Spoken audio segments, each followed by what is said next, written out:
the report here a little bit, and you'll see some of these issues on page 57, is the following. There were some fundamental disagreements. It seems that a lot of the discussion was, I think, as Jane told me, a little bit all over the map on this one. And there seems to be a feeling also that you can't make too many generalizations because the field is rather broad when you call it nanotechnology. Tell me, did you find that there were some misleading conceptions? What would you suggest? What is the place perhaps for more public awareness? How would you look at the issues that were brought out in that session? Well, I think the key point is what you've mentioned, which is that nanotechnologies are not a discrete area of science, but they're questions of scale from materials to cells. So, of course, we were all over the map, as you say. The message that came across was that there are many doors opening in a wide range of applications of technologies and science at the nano scale. From the delivery of targeted medicine, and just concentrating on those things that concern us at this conference, the delivery of medicines targeted to disease sites, through to the possibility of using perhaps 100 times less, this is not pie in the sky, 100 times less valuable raw materials in modern applications like mobile phones. And of course, the reduction of raw material use, it has implications for waste and has implications for industrial activity. So there were some significant areas that touched on the themes running throughout the conference, but I think we concluded that there really isn't a generic approach to this technology, either at the scientific level or at the social level, and that it would be misleading to kick off more and more of these very broad discussions. And what we need instead is more specific discussion about particular applications and particular risks that they might pose and their social context. I did want to just flag one thing, because I think it's quite significant and urgent, and there was a lot of agreement about it, is that each country needs to review its access to independent scientific assessment. And it may well be that the international community needs to look at that would have been my question. Why would it, in your opinion, why was it a call on a national basis? Because ultimately, the confidence that, I mean, perhaps it's a regional basis in some areas, as we see, certainly in parts of Africa, there's certainly a regional organisation of safety assessments. But for the confidence that people need to have about technologies that they allow to go forward in their own countries or they prevent. People often think about risk assessment as being always about shutting things down. Obviously, it's about facilitating technologies that people need when perhaps others might be saying they don't want to go forward. It's important to have that access to independent scientific review, particularly around something which maybe is going to generate a lot of controversy. Okay. Jane, is there anything else you want to say on that? Because I think, if it's all right with you, we'll change and go to water and then come back to you again for the energy. Is there anything you want to say more on the nanotechnology, or leave it there for questions later? Leave it there. In this case, I'm going to ask Jane if she would be so kind as to look at the issues on water. What seems to be absolutely clear is your take-home message. This is an urgent, ethical imperative that we pay more attention to make water a global priority. Great. How do you plan to do this, Jane? I think the urgency is worth emphasizing. Water currently is pages very 46, 47. Serious issue. 46.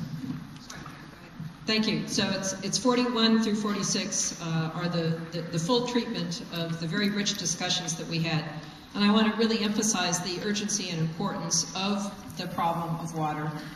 Currently, more than 1 billion people every day lack access to safe drinking water, and more than twice that many lack adequate sanitation. And the result of that is that at least 1.5 million children a year, 1.5 million children a year are dying. This is currently a serious situation, but it's likely to get much worse in the future simply because the population is growing and our per capita use of water is growing. So the urgency and the importance, number one. The second point that I would emphasize is simply that water underpins almost all of the Millennium Development Goals. It doesn't relate just to one or to two. And in fact, achievement of most of the Millennium Development Goals absolutely depends upon addressing the water issue. Thirdly, current existing knowledge and technology are sufficient to make very, very good headway. We know how to address many of these issues. What is lacking is public awareness, is political will, and financing. And therefore, making the water issue a global priority was the real bottom line of our session. Now, you very appropriately asked, how do we do that? There were a number of excellent suggestions.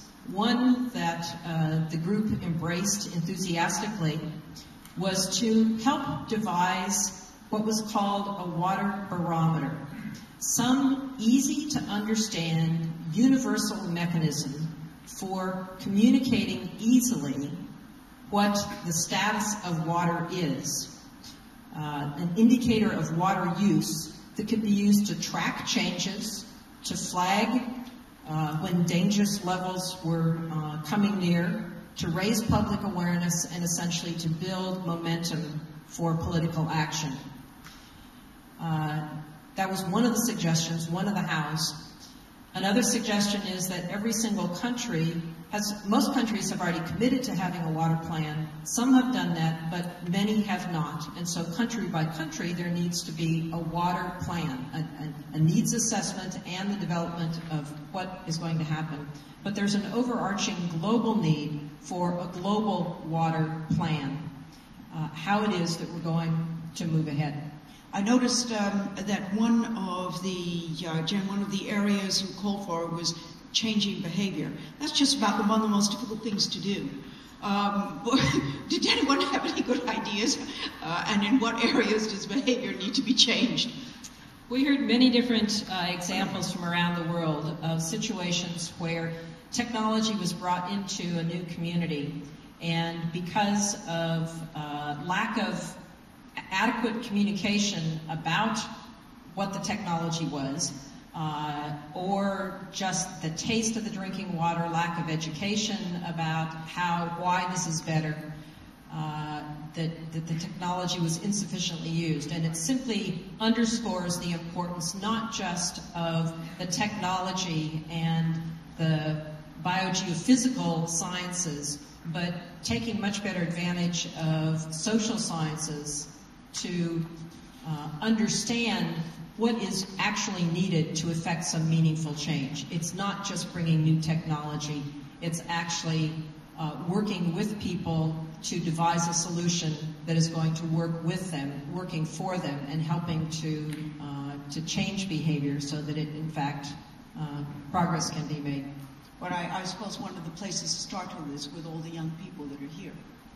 And probably more ready to change behavior than... And in fact, may I say, we had some very active and wonderful participation and questions from the children and from the next generation fellows in our session. Thank you very much for that, Jen. I would like to go now to Tracey and then pick up on some of Jennifer's points, so we have a small discussion before we devote the rest of our session to